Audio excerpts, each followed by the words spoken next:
we're going to learn about the process of thrombosis. So we need to explain what a thrombosis is and how the process occurs. We need to be able to describe the sequence of events that start a thrombosis and lead to a formation of one. We need to be able to describe what an embolus is and how it affects the body, and know what happens if you get thrombosis in different arteries in the body and why they lead to death of tissues. So the process of forming a blood clot is called thrombosis.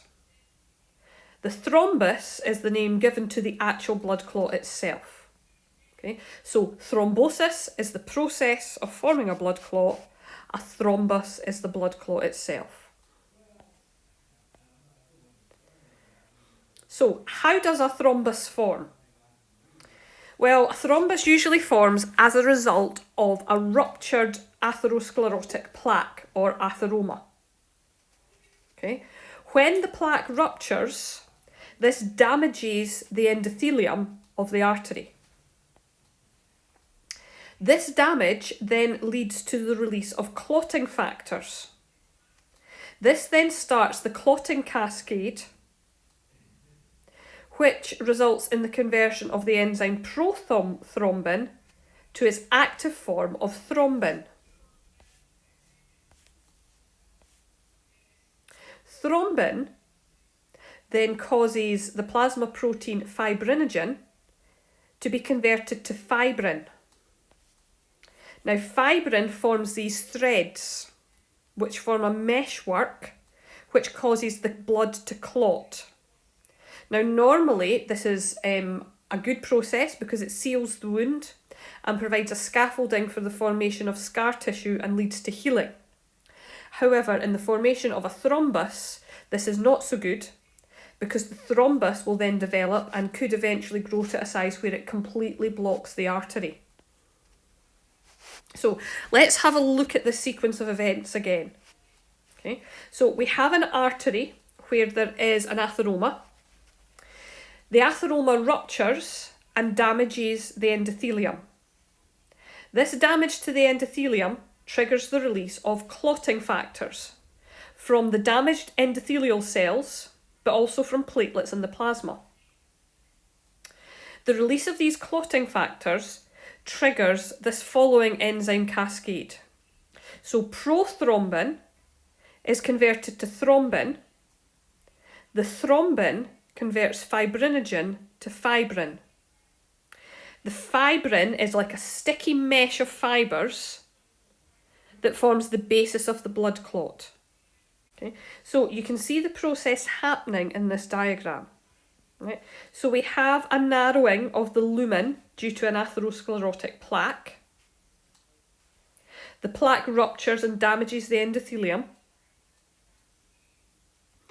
We then get the formation of the beginnings of a blood clot, and gradually, because the fibrin fibres form this sticky meshwork, all of the red blood cells stick to the clot gradually grows bigger and bigger until it completely blocks the lumen of the artery. If a piece of this thrombus breaks loose and starts to travel through the bloodstream, it is referred to as an embolus. And the embolus can travel to any artery in the body and block it. It can travel to an artery in the neck or the head and block blood supply to the brain. Okay?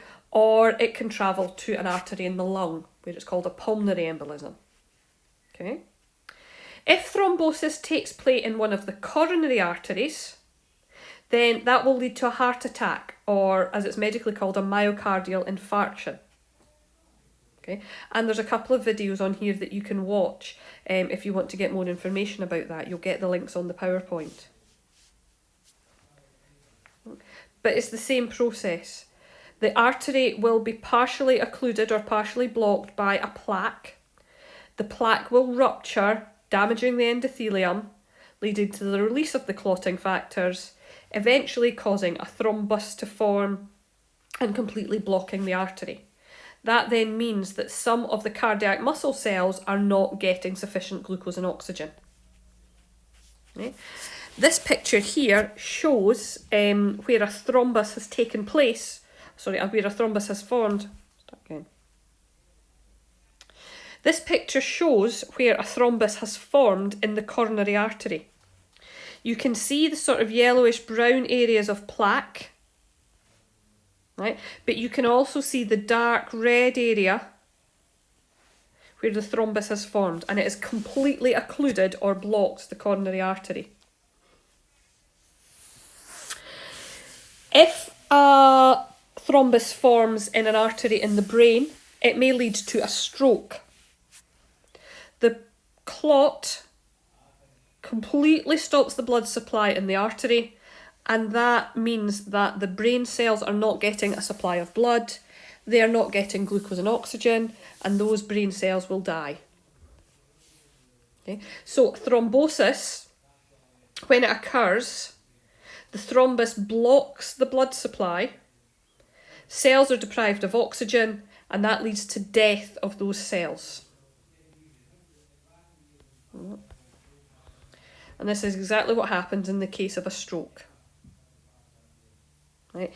If your brain cells do not get a constant supply of oxygen because the artery has been blocked by a thrombus, then those affected brain cells will become damaged and they will die. Right. Same thing with a heart attack, only it's happening in the coronary artery. Heart attacks are more common in men until the age of 60, when there is then an equal incidence. It's a blockage of the blood flow through the coronary artery, which means that the cardiac muscle cells become damaged due to lack of oxygen.